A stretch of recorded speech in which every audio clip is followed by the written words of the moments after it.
Oke, saatnya belajar. Hai adik-adik, kali ini kita akan belajar mengenai suhu dan kalor pembelajaran kedua. Sebelum belajar, kita berdoa dulu ya. Oh iya, jangan lupa untuk subscribe channel ini dan nyalakan tombol loncengnya agar tahu ketika ada video baru. Assalamualaikum warahmatullahi wabarakatuh. Halo anak-anak semua, bagaimana kabar kalian hari ini? Mudah-mudahan sehat ya. Kali ini kita akan belajar materi kelas 5, tema 6, subtema 1, pembelajaran kedua. Disiapkan alat tulisnya ya. Tujuan yang ingin kita capai pada pembelajaran kali ini adalah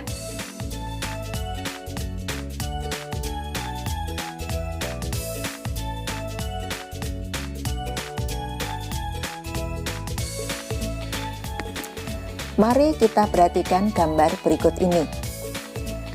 Gambar yang pertama adalah gambar segelas teh panas. Sedangkan gambar yang kedua adalah gambar segelas es jeruk. Bisakah kalian membuat kedua minuman tersebut? Untuk membuat segelas teh panas manis, kita membutuhkan teh, gula, dan air panas. Sedangkan untuk membuat segelas es jeruk, kita membutuhkan jeruk, gula, air, dan es batu. Jika kita menyentuh gelas teh panas, maka tangan kita merasakan panas. Jika kita menyentuh gelas es jeruk, maka tangan kita merasakan dingin. Tapi, dapatkah tangan kita menentukan dengan tepat besarnya suhu kedua benda tersebut? Tentu tidak, bukan? Karena indera peraba kita hanya bisa memperkirakan suatu benda itu panas atau dingin, tetapi tidak bisa mengukur suhu suatu benda. Agar lebih jelas, ayo membaca bacaan berikut ini.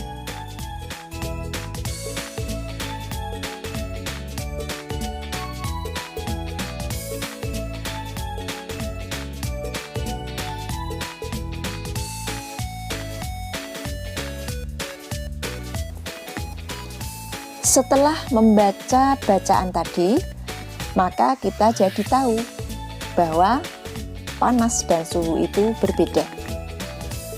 Panas merupakan energi yang dapat diterima dan dilepaskan oleh suatu benda. Suhu merupakan besaran yang menyatakan derajat panas suatu benda. Banyak peristiwa yang dapat menjelaskan adanya perbedaan antara suhu dan panas. Antara lain, saat kita berada di dekat api unggun, maka badan kita terasa hangat. Panas dari api unggun itu menyebabkan suhu tubuh menjadi naik. Mari kita perhatikan perbedaan panas dengan suhu berikut ini. Kalau panas diukur dengan menggunakan kalorimeter, sedangkan suhu diukur dengan menggunakan alat yang namanya termometer. Satuan panas namanya kalori. Nah, kalau satuan suhu itu derajat. Bisa derajat Celcius, derajat Reaumur, atau derajat Fahrenheit. Perbedaan yang lain adalah panas itu dapat berpindah dari satu benda ke benda lain. Sedangkan suhu tidak dapat berpindah, tetapi bisa naik dan turun. Anak-anak, pernahkah kalian melihat termometer? Siapa ya penemu termometer pertama kali? Termometer pertama kali dibuat pada tahun 1592 oleh seorang ilmuwan Italia bernama Galileo Galilei yang menggunakan udara dan air. Pada tahun 1714, ilmuwan Jerman bernama Daniel Gabriel Fahrenheit membuat termometer yang berisi air raksa.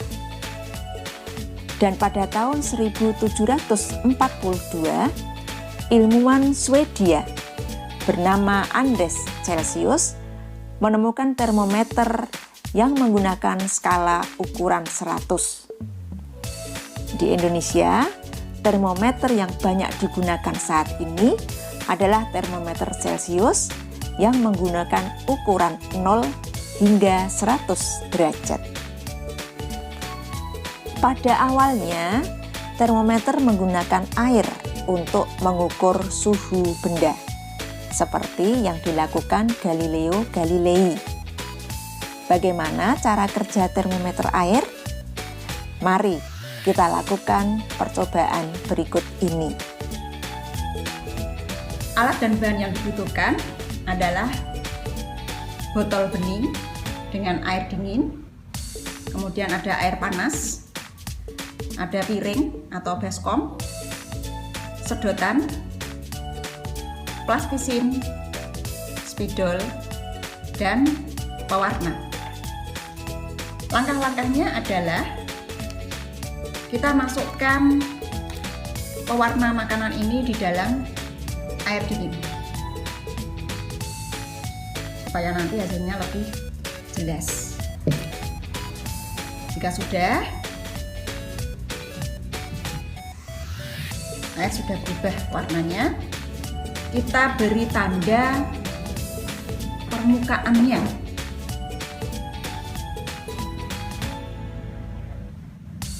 Nah, kelihatan ya.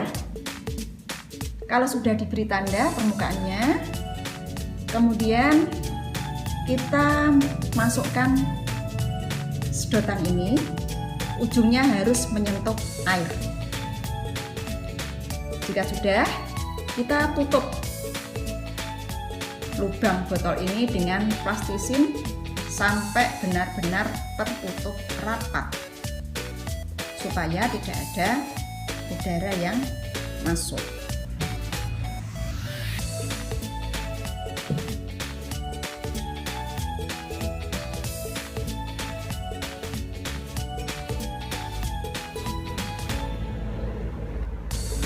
Nah, kalau sudah rapat seperti ini, lalu kita tuang air panas ini di piring atau baskom.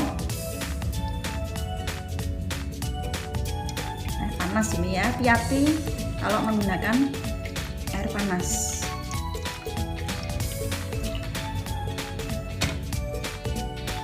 Jika sudah, kita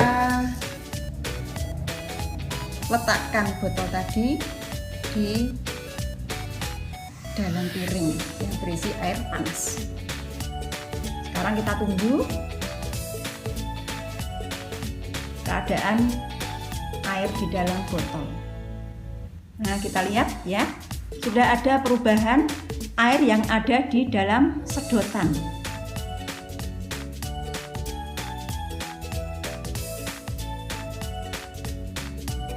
Nah, kita perhatikan air yang di dalam sedotan sudah mengalami kenaikan.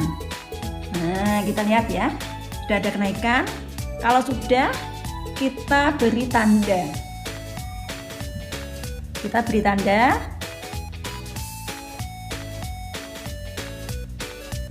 Nah, ini menunjukkan apa? Ini adalah yang diberi tanda, ini adalah permukaan air yang ada di dalam sedotan. Ini menunjukkan bahwa apa? Saat terkena panas di luar ini, maka air yang ada di dalam botol ini akan naik. Seperti inilah cara kerja termometer. Kalian bisa mencoba. Dari percobaan tadi, ayo sekarang, mengapa air di dalam botol dapat naik?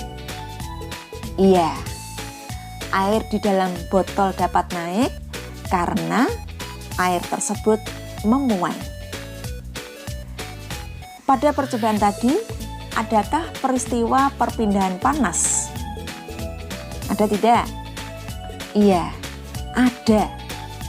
Yaitu perpindahan panas yang terjadi dari air panas yang berada di luar botol, yaitu yang di dalam piring, ke air dingin yang ada di dalam botol.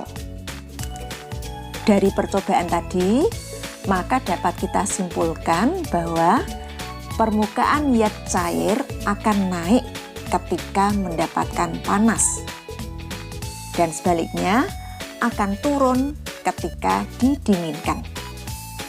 Nah, peristiwa ini dimanfaatkan oleh termometer untuk mengukur suhu suatu zat.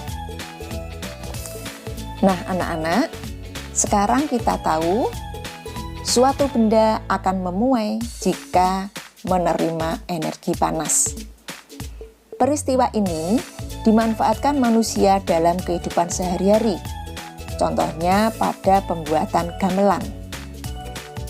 Para pembuat gamelan menggunakan energi panas untuk membuat bilah-bilah logam menjadi alat musik gamelan.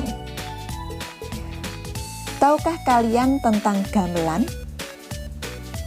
Gamelan adalah sekumpulan alat musik tradisional. Setiap alat musik yang ada pada gamelan menghasilkan bunyi yang berbeda. Beberapa alat musik seperti gong dan bonang terbuat dari logam. Dalam pembuatannya, gong dan bonang harus dibentuk dengan cara dipanaskan. Gamelan digunakan untuk mengiringi beberapa lagu daerah yang dimainkan dalam tangga nada sederhana. Tahukah kamu apa yang dimaksud dengan tangga nada? Tangga nada adalah urutan nada yang disusun secara berurutan. Tangga nada itu ada tangga nada diatonis dan ada tangga nada pentatonis. Perbedaannya apa? Kalau tangga nada diatonis itu terdiri dari 7 nada pokok, yaitu do, re, mi, fa, sol, la, si. Nah, nada ke-8-nya merupakan pengulangan nada pertama. Sedangkan tangga nada pentatonis itu terdiri dari 5 nada. Tangga nada pentatonis itu ada tangga nada pelok dan slendro. Kalau pelok, nadanya adalah do, mi, fa, sol, si. Sedangkan slendro, do, re, mi, sol, la. Contoh lagu yang menggunakan tangga nada pelok, misalnya lagu Gundul-Gundul Pacul. Sedangkan contoh lagu yang menggunakan tangga nada slendro adalah lagu Cublak-Cublak Suweng. Kalian bisa? Nah, anak-anak, sekian dulu pembelajaran kita kali ini. Mudah-mudahan kalian semakin pintar. Assalamualaikum warahmatullahi wabarakatuh. Terima kasih sudah menonton. Jangan lupa like, komen, dan subscribe. See you adik-adik.